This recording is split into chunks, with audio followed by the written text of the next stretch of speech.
It's another episode of the ShiestyShow. I'm your host Matt, back with another episode, and got some good news. The studio is finally set up. It's spectacular, looking good as ever. They always say it's not what you got, but what you got and how you use it. This is gonna be the studio for a while. Definitely want to get some things put up right here. Probably the famous picture I used for the cover art, Joe Shiesty. I might have it get stenciled out and then just spray paint it. But this is pretty much it right here, man. This is gonna be the layout from now on, and hopefully can bring you footage along with the audio, so you can watch on YouTube. And if you don't know, subscribe to B.M.D Network on YouTube. Look us up on Spotify, the Shiesty Show. You know, up there now on Spotify. Check us out, man. But happy to bring it to you. That's why we came a little late this week. We're gonna start dropping on Tuesdays. Preferably Tuesday mornings around 10 or 11. I'm planning to do the podcast and then probably release it a little bit later on that day. As far as anything else, you know, set me back a little bit, but we're bringing you the episode here, episode 14 on Sunday.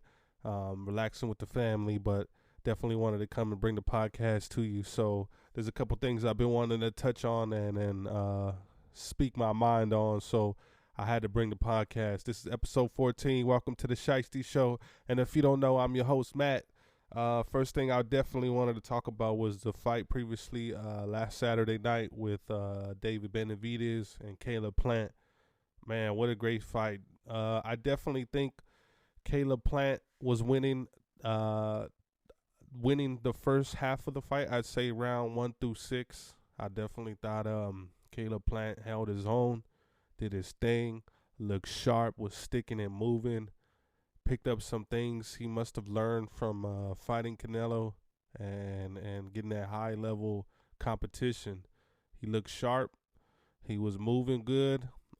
He's not too much smaller than Benavidez, so height-wise, reach-wise, everything was pretty fair matched.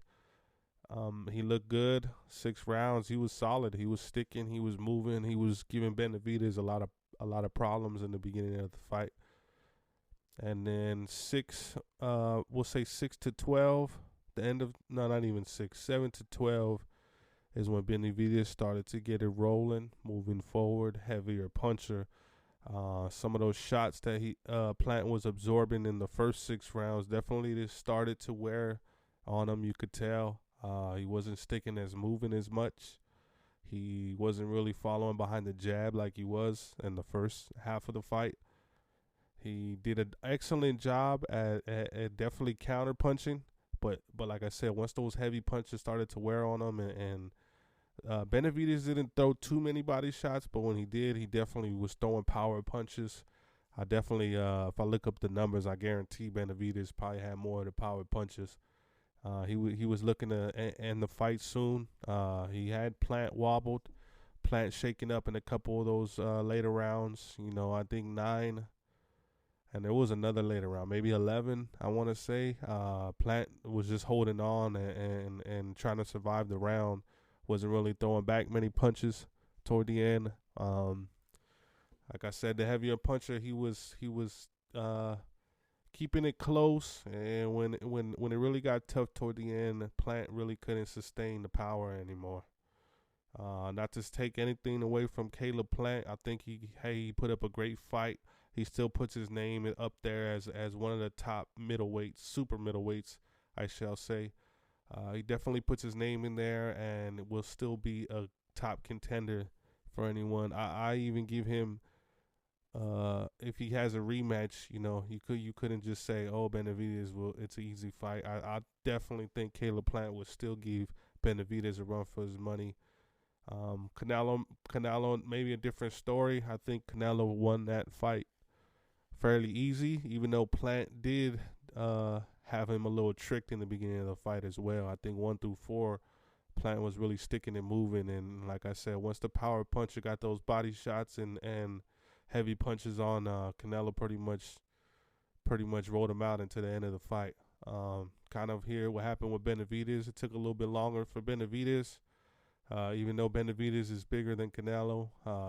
Maybe even definitely I would say, bigger puncher, just from the size difference. You know, I think Benavidez, they say he's 6.5 feet, but he looked taller than Plant, and they have Plant listed at 6'1". So I'm gonna say Benavidez is like 6'2", 6'3". If he's coming in at 168, he's probably going back up to 190. He still looks kind of slim in the shoulders, but he's definitely probably walking around 190, 200 pounds at least, for him being that tall. So this was a good fight, great for boxing. The whole card was just terrific, man. There was another fight on there. I forget the fighter's name right now. It was the co-main event. Um, those guys. Oh no, not the co-main event. The one right before the co-main event. Um, it was a close fight, and they actually gave the decision. It was a Mexican. I forget his name right now, and a brother that he was fighting, and I forget his name as well right now. But these guys were going at it. They both had their moments in the fight, but for majority of the power punches and everything was going more to the Mexican guy. And at the end, they ended up giving it to the other guy, and fans were booing. Even the announcer said that was a terrible decision. So you know, boxing still has its politics. Boxing still has its problems, but as far as that whole fight card, man, it was just a great thing, man. Great moment for boxing. Great moment for everything that was going on. Actually gave us some competitive fights other than fucking watching a YouTube guy come and fight UFC guys. It was this was a good night for boxing, man, and that brings me on to my next segment, which is gonna be the Tank and Ryan fight coming up this month. This is on April 2nd, so we got about 3 weeks to go. Getting closer here down the stretch. Hydration clause. How do I feel about it? I think it's kind of weak if he's never made anyone else. Do this for a fight against Tank. It not only is weak, but I think it kind of shows a little bit of doubt crept into Tank's mind about taking on this fight. No, not saying Tank is gonna get walked over. Not saying that. I think Tank is a good fighter, great power. I say that, great power, man. Because there's a lot of these Tank fights that I've watched. He didn't look so good in some of these rounds. He was actually getting beat up in some of these rounds, in some of these fights. And you know, but you gotta watch when they're dangerous with the power, like a Deontay Wilder. He's a mini Deontay Wilder.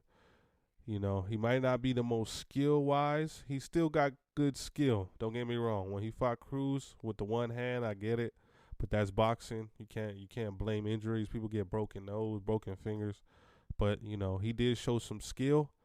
But the one thing he definitely has is the power. So you got to watch out for the sneaky power where you might be taking control of fight and you get a little risky, and that's the moment he waits for, and you know, capitalizes on those moments. But you can't say that he was winning all those fights.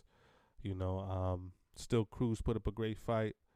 But as far as Tank goes, man, that hydration clause things, it's a little.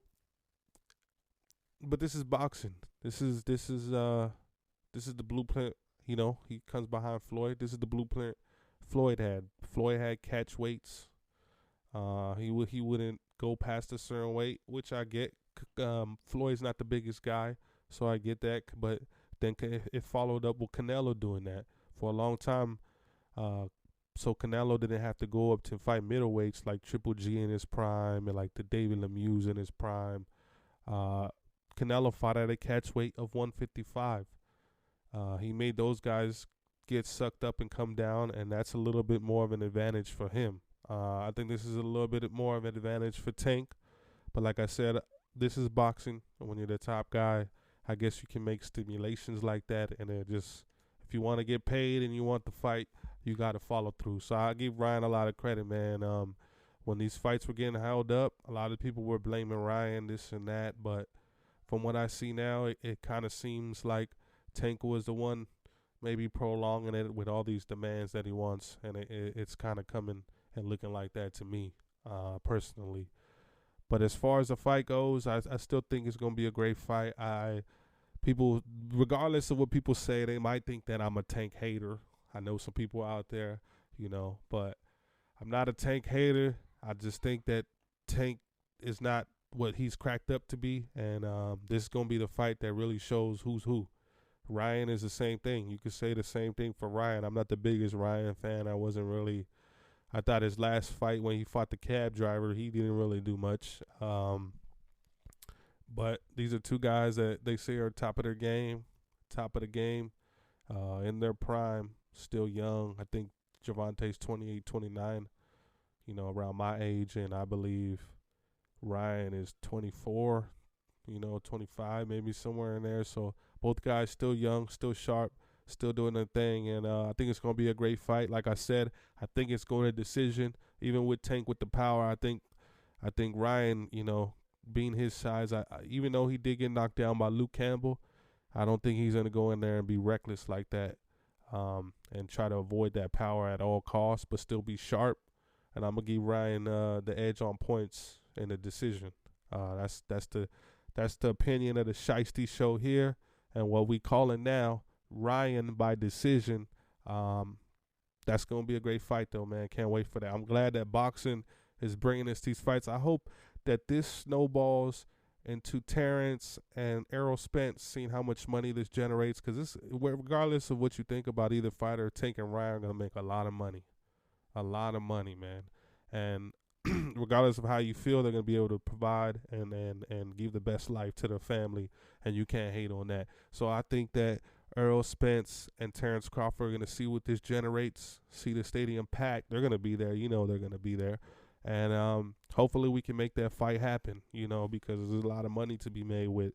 When you put the best against the best, that's where the real money's at, and the legacy. So why not do it? The bouts in boxing are a little crazy now, motherfuckers. I didn't even know Benavidez had 3 belts. I was like, God damn, I thought Canelo had all the belts. What, this guy got 3 belts? But that's boxing for you. But it's good to see that they're starting to come out with some competitive fights other than Jake Paul and the Canelo things going on. So great for boxing, man. And another thing on boxing that they just named, like I said, snowballing for the Crawford Spence. It's snowball with Loma and Haney. I think they probably saw, hey, man, Ryan and Tank can make the deal happen. They finally did it after 2-3 years of going back and forth.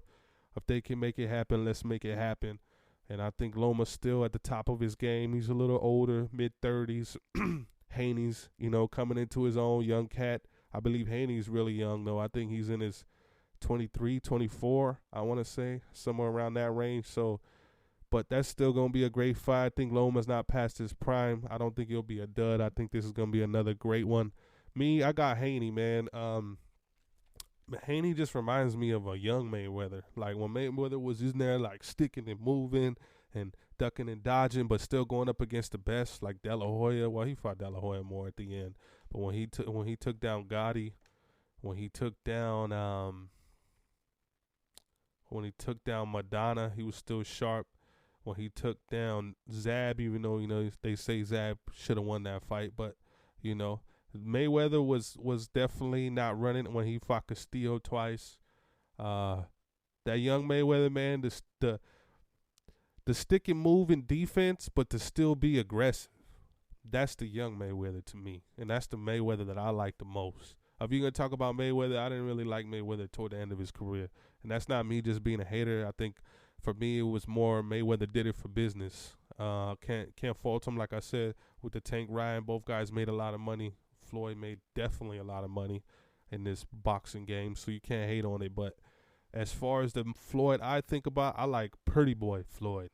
I think Pretty Boy Floyd was not scared of any challenge. Not saying he was ever scared. He just kind of maneuvered toward the end of his career. But I think in the beginning, when he was trying to get to that money and be successful and be great, he didn't shy away from any challenge. And that's the Floyd I like. So he reminds me, back to Haney, back to the tangent, off the tangent, but back to Haney, is he reminds me of a young Floyd, man. He's crisp, he's sharp, he counters, he punches hard. That's another thing with young Floyd. They say he wasn't a knockout puncher, but go watch young Floyd, man. Those punches definitely snap people's heads back. So that's what I see in Devin Haney. I got Devin Haney in that one. Even though that's a great fight, man, that's another one that's coming up that's gonna be fucking absolutely great for boxing. I'm happy, man. I love boxing. I think, to me, basketball, football number one, basketball number two, boxing number three for me personally. Um, I'm always with it. Not really the biggest UFC guy, but when it comes to boxing, I pay attention. I'm not so hard on it where I'm finding these underground guys, but I watch and pick and choose who I like and steadily watch their fights and whenever they come on. And he's definitely one I keep an eye on, man. Devin Haney. He's gonna be the future. You could count on that. He's gonna be the future. Um, so and back to boxing. One more thing. For Canelo has a fight coming up in May. He's always gonna fight close to May 5th. That's his date. Cinco de Mayo. Everyone knows that. You're Mexican, you know that. September 16th, Mexican Independence Day. Those are just his dates carved out, Mayweather style. That's what he did. But his next fight, I feel he's already kind of saying he's going to. Either it's the rematch with Bevo. I don't know if that's at 175. I think, to be honest, 175. I think we see a lot of what we saw the first fight. I think that might just be a little bit. Not saying Canelo's not good at what he does. I just think that's a little bit out of Canelo's weight class, man. Because of Bevo's at 175, he's probably sparring with heavyweights. I don't think Canelo's hitting harder than heavyweights. He probably does hit like a heavyweight, but if you're sparring with him all day long, you get used to those punches. Somehow you get used to him.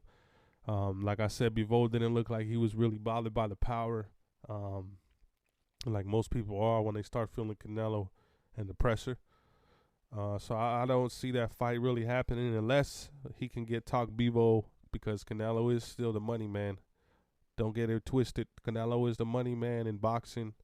And for the Mexican, Mexicans don't get a lot of they don't get too deep into a lot of sports. But when it comes to soccer, boxing, and the Lakers and the Dodgers, the Mexican fans come out and support, regardless of what's going on. So don't get it twisted. Canelo's the money man. But if he can talk Bivol into coming down to 168, I think that would be a great fight. I think that's a good fight. I think Bivol wouldn't really have to cut much to come down. But if not, Benavidez coming off a big win against Caleb Plant, looking good. They call him the Mexican Monster. That size difference, 6'2" to about 5'8". That size difference is it's a little scary, man. Even though Canelo fought Plant 6'1", like I said, Benavidez is easy 6'2", 6'3", and he has dynamite in those hands. So I think it's gonna be a tough fight for either guy. Tough fight for Canelo. But that's the future of what we're looking at. Hopefully Canelo makes a pick, and either or.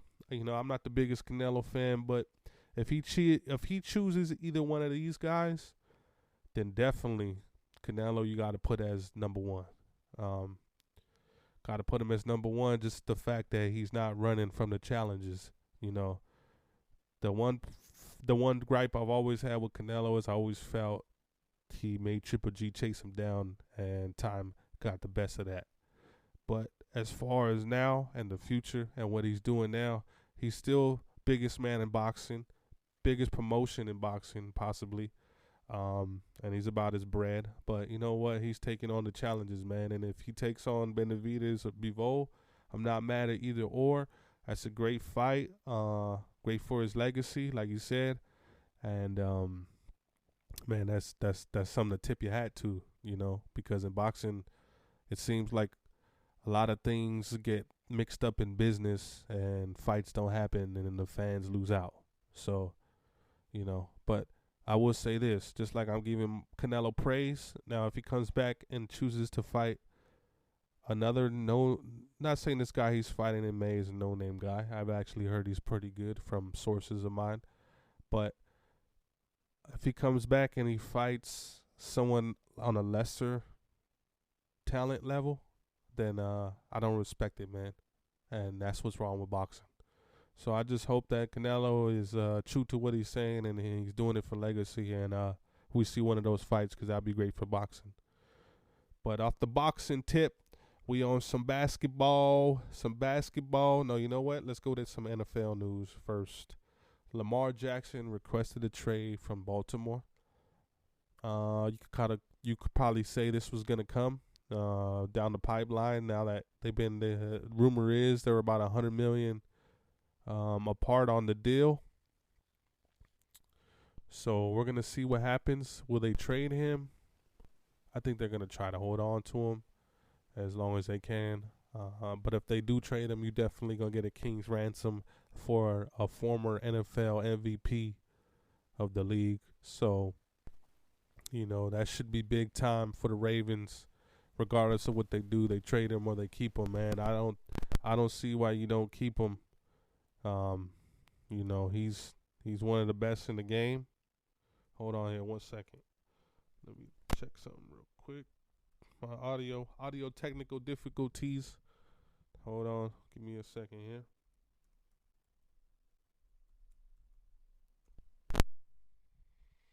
Okay, we good now. But yeah, so he's best in the game. I don't see how you don't pay the man. There's rumblings that he might go to the Niners. Can I see him going to the Niners? Not really, but it is what it is. I think anyone's willing to take a risk on someone like Lamar Jackson, any team, even if they got a quarterback, probably willing to trade that guy to go get Lamar. So it sucks that it ended out this way, but like they say for players when they get cut, NFL's a business.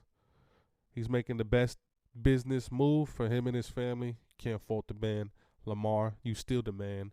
Do your thing, playboy. Raiders sign DeAndre Carter. I really like this pickup, so I wanted to talk about it. Of course, I'm a Raider fan. I might have to get some Raider shit up here so y'all can look at it all day. But the thing is like I'm a Raider fan, and this was a great pickup. I love DeAndre Carter. He did good when he played for San Diego last year. My bad, not San Diego, L.A. But he played for L.A. last year, and he did good when Mike Williams went out. Mike Williams was kind of hurt throughout the year last year, so he came in and substituted in for him and did real good. Man, number 5, for you guys that don't know all the players' names but love to watch football, number 5 from the L.A. Rams came to Las Vegas to the Raiders. Now, what does that mean for Hunter Renfrow? Because they've signed they got a couple wide receivers now in there. They got Jacoby Myers, DeAndre Carter, Renfrow, Adams, Philip Dorsett, another burner. I heard he came from New England. So it's getting kind of crowded in there. So who's the odd man out? I hope they don't get rid of Renfrow. I think that guy's killer in the slot. Let that guy go in the slot. Let Jacoby Myers and Adams play on the outside, and you come and bring in DeAndre Carter, and every once in a while get deep. I think that's a great offense right there. Do not get rid of Renfrow. This is from a Raider fan over 20 years. Do not get rid of Renfrow. He's what we need. He's what we got. So I just hope that don't happen. Oh, what we got up here next? Nashville shooting. We're gonna end on this right here, man. The Nashville shooting. I got 2 kids. Me personally, now I start to hear these things. My son's 2 and my daughter's 6 months. So hearing these things now, like over the last couple of years, realizing like my son's gonna go to school, my daughter's gonna go to school, and them running around here happy and smiling, and you just see that terror they must be in when somebody's running through the school shooting people. Kind of makes your heart twist a little bit. Really does. So I can't imagine what those parents are going through, and thank God for the security and how fast they responded this time compared to the one that happened recently before that. And there were a lot of those cops got in trouble for not responding fast enough. These guys were quick on the scene. I think the shooter was dead within 7 minutes. Believe it was a trans woman. No, it was a woman transitioning into a man. whoever it was that's a coward going into an elementary school to kill young kids that have so much life ahead of them, and just take away so much happiness in a place that's pure. Young kids, they don't know what's going on with the real world, and that's a scary thing, man. And having kids is a scary thing. So I want to say condolences to those families, to those parents. Rest in peace to those young kids that will never get to experience life. Barely getting a taste of life. But on that note, man, this is the Shiesty Show. This is the studio. We're going to be dropping every Tuesday. Trying to stay committed to this, man. This is the dream, the passion. Not doing it for money, just doing it for the love. And we talk about anything and everything here on the Shiesty Show. We're everyday people. We out.